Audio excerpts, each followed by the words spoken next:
నాకు కొంత డిసప్పాయింట్మెంట్ ఉంది, ఒక విషయంలో కొంత ఆనందం ఉంది.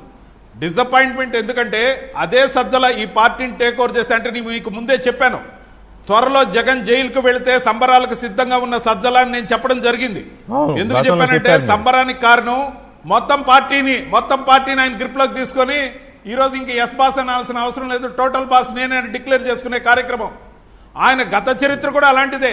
ఉదయం పేపర్ని నమ్మి మాగుంట సుబ్బరామరెడ్డి ఆయన పేపర్కి అప్పచెప్తే దాన్ని ఖాయిలా పెట్టి దాన్ని దివాలా తీయించి లాకౌట్ ప్రకటించి సోనియా గాంధీ గారిని మధ్యలోకి దింపి విలేకరుల సమస్యలు పరిష్కరించాల్సిన దుస్థితికి తెచ్చి మాగుంట సుబ్బరామరెడ్డి గారి పరువు తీసిన వ్యక్తి. ఏ సంస్థనైతే ఆయనకు అప్పగిస్తారో దాన్ని ఖాయిలా పెట్టి పాడుపెట్టి దివాలా తీయించడం ఆయనకున్న స్పెషాలిటీ.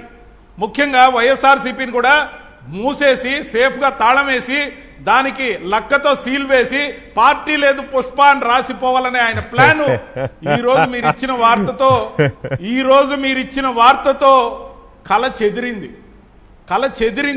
ఎందుకంటే ఆయన పార్టీ లేదు పుష్పాన్ని తాళం వేసిపోవాలనుకున్న అంశం ఇంట్లో వ్యక్తి ఆడవాళ్ళ నాయకత్వాన్ని నేను ఏ రోజు శంకించను.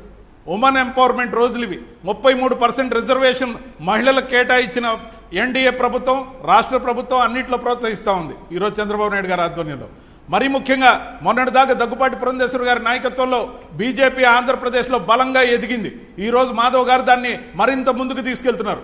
నేను ఇందాక ఒక డిసప్పాయింట్మెంట్, ఒక సంతోషం ఉందని ఏదైతే అన్నానో, సజ్జల గారి నాయకత్వంలోకి ఒకవేళ జగన్మోహన్ రెడ్డి గారు అరెస్ట్ అయితే పోయుంటే నేను సంతోషపడేవాడిని. ఎందుకంటే బీజేపీకి ఇమ్మీడియట్గా 20% ఓట్ బ్యాంక్ మేము రీచ్ అయిపోతామనే నమ్మకం.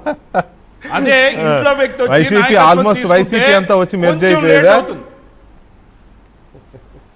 20% ఓట్ బ్యాంక్ దాటడం 100% బీజేపీకి ఒక్క సంవత్సరంలోనే సాధ్యం. అదే సజ్జలు కానీ ఆయన టేకప్ చేస్తుంటే. అలా కాకుండా భారతీ మేడం గారు వచ్చి కానీ టేకప్ చేస్తే కొంత లేట్ అయ్యే అవకాశం ఉంది. కానీ ఖచ్చితంగా మేము ఆ రీచ్ అయితే అందుకుంటాం. ఎందుకంటే ఆమెకు కొత్త. కానీ ఇందాక వాసిరెడ్డి పద్మ గారు చెప్తూ భారతీ మేడం గారు మొదటి నుంచి ఇన్వాల్వ్ అవుతున్నారని చెప్పినప్పుడు నేను పులివెందుల్లో మేడం గారితో కలిసి 9 రోజులు ప్రచారంలో పాల్గొన్నా. పులివెందుల్లో కార్యక్రమాలన్నీ ఆమె చూసేవాళ్ళు. ఏ విధంగా అయితే భువనేశ్వరి గారు కుప్పంను చూసుకునేవాళ్ళు అలాగే చూసుకునేవాళ్ళు. నాయకత్వ లక్షణాలు సహజంగా నాయకుల యొక్క భార్యలకి, కూతుళ్ళకి, కొడుకులకి అలవడి ఉంటాయి. ఎందుకంటే వాళ్ళు రాష్ట్రం అంతా తిరగాల్సినప్పుడు నియోజకవర్గాల బాధ్యతలు చూడాల్సిన బాధ్యత కుటుంబ సభ్యుల మీద ఉంటుంది. కాబట్టి సహజంగా ఉండొచ్చు. అంతేకాదు కార్యక్రమాలతో పాటు అనేక విషయాల్లో తలదూర్చేవారన్నారు.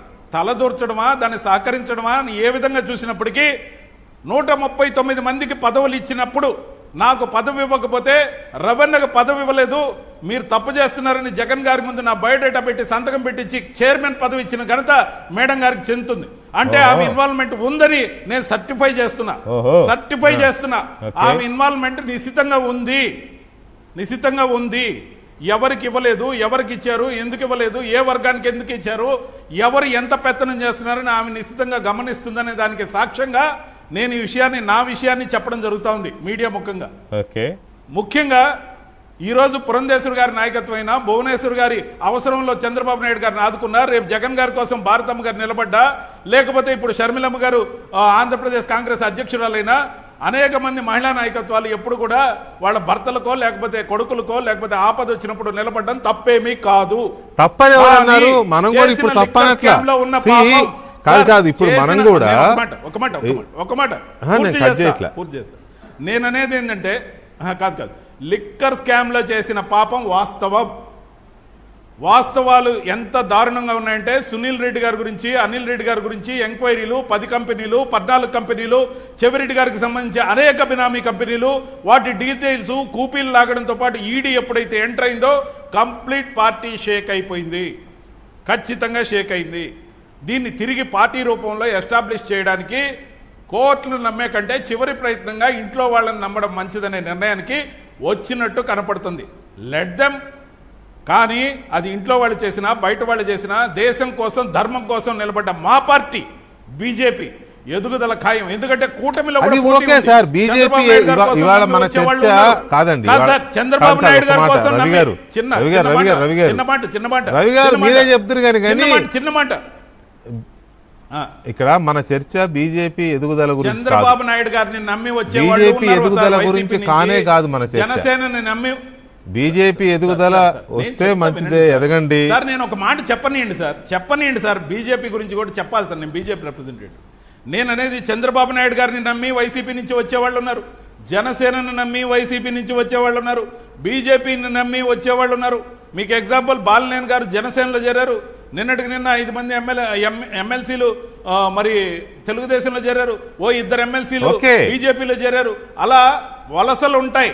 అదేనండి నా పాయింట్ కూడా అదే, మీరు అర్థం చేసుకోండి దయచేసి. నా పాయింట్ కూడా చెల్లా చెదురైపోతోంది, ఆల్రెడీ అయిపోయింది వైసీపీ.